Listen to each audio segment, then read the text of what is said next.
Sermon 235 of Nahjul Balaghah was a response to the disagreement between Abu Musa Ash'ari and Amr bin As.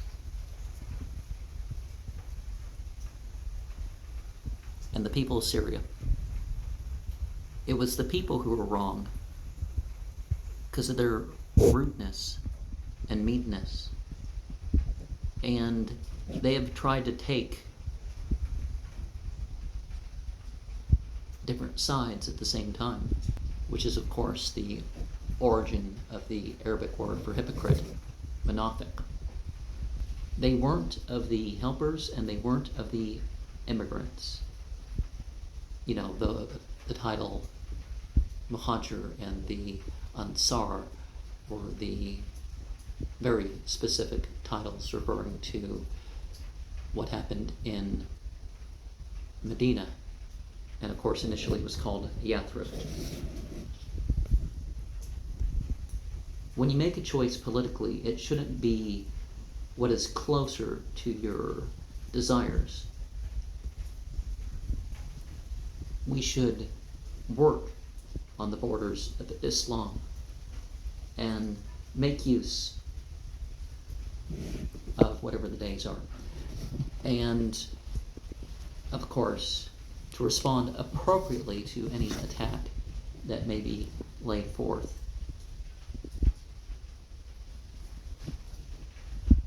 Other compilers include Abu Abbas Yaqub bin Ahmed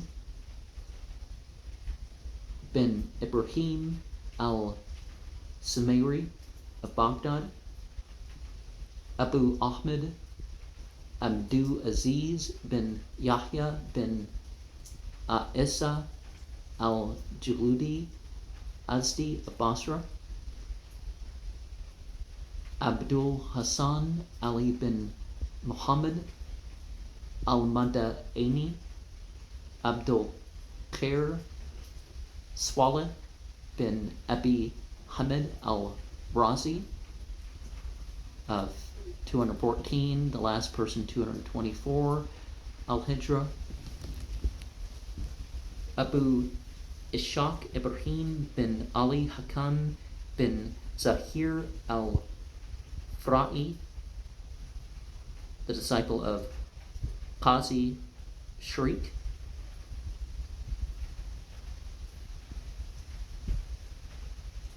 Alama Tusi 460 al-Hijra, came across his books, but this guy died somewhere between 190 and 200 al-Hijra. Dying in 183 al-Hijra, Abu Muhammad Mas'adda bin Sadaqah al-Abdi of Kufa, Muhammad bin Abi Nasr As-Sukani of Kufa, who died in 450, Abu Maknuf Luth ibn Yahya, 170 al-Hijra, and the first one that was known to do it was Zaid ibn Wahab Jehni, who died in the year 90. And Abu Ja'far Tusi used his book quite a bit in 680. And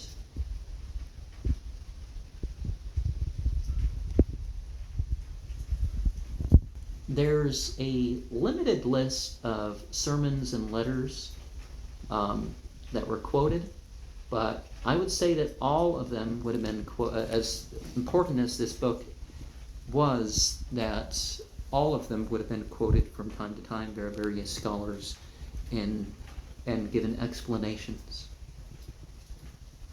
Like a lot of the Quran translations were never published, or they were never published in a way that they survived. It's said in Urdu there was over 2,000 Quran translations, but most of them are not extant. Now, some sheikhs, for example, will give a translation every year for Ramadan or something like that, and I've heard or read or whatever some of that. I mean, I don't read Urdu, so.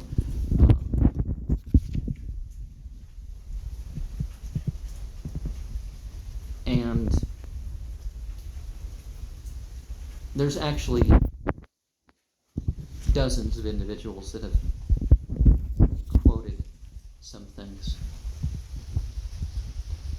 that Ollie quoted, not necessarily from this book or whatever, because we hear of the main collections, the big four, the Shia or the ones of the Sunni, and it's not like that.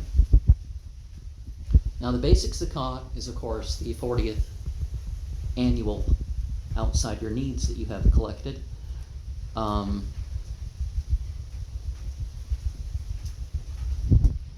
The Ummul Mu'mineen are the wives of Prophet Muhammad. Ummahatul Mu'mineen.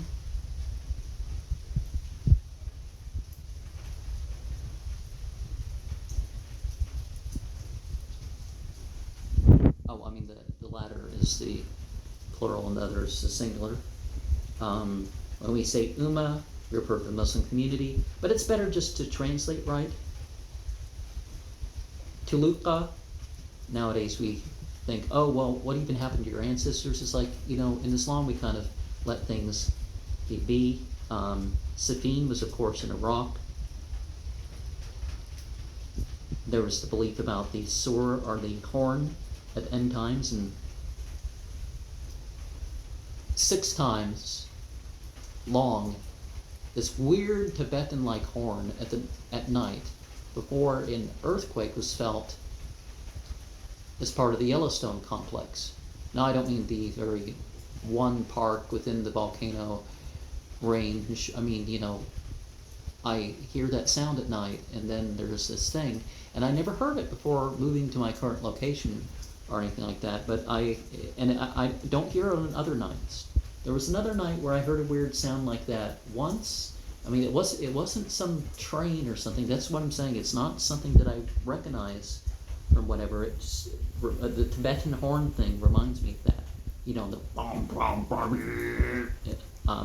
I can't really imitate it, but you know what I mean. I can't even imitate the horn, let alone the sound that I hear.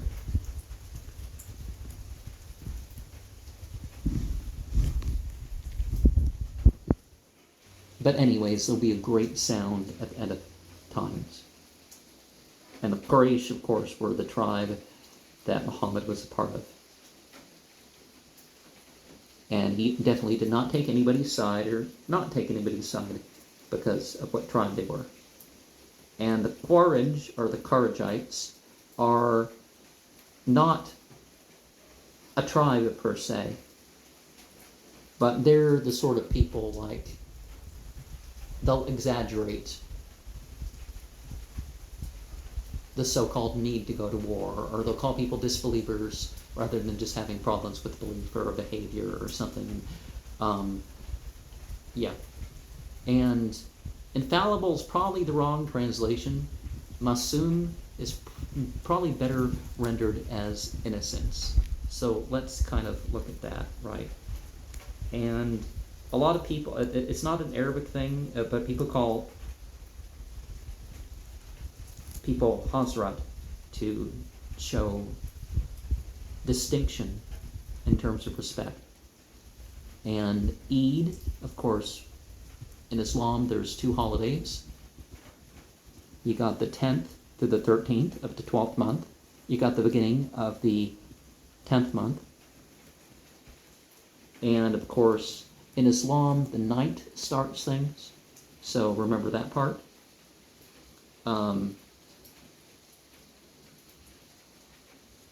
Banu Abbas, after Banu Umayyah was, the first group of people that had to be dealt with. And some would say that things were better under Banu Abbas than Banu Umayyah. Some Shia narrations indicate that, that one chapter of the Quran reminds of 1,000 months of tyranny relatively, as the phrase goes, in regards to their rule. Because obviously they usurped their rule, they started attacking the Muslims, and how can people favor them just because some of them knew Muhammad? That's utterly ridiculous. The Sunni narrations don't have Muhammad say that opinion. Muhammad actually says, according to Sunni traditions, that some people of his companions will be dragged to hellfire because of what happened after him. And Muhammad told the people that when Hussein would be killed, and where, according to Sunni narrations. And there were other things that went on, and the enemies of Ali and some of the other ones, that certainly happened. Some people repented, and let's admit that some of them repented. And let's give credit to those who facilitated our learning and development towards the work that we have done. Let's further refine ourselves towards the right path.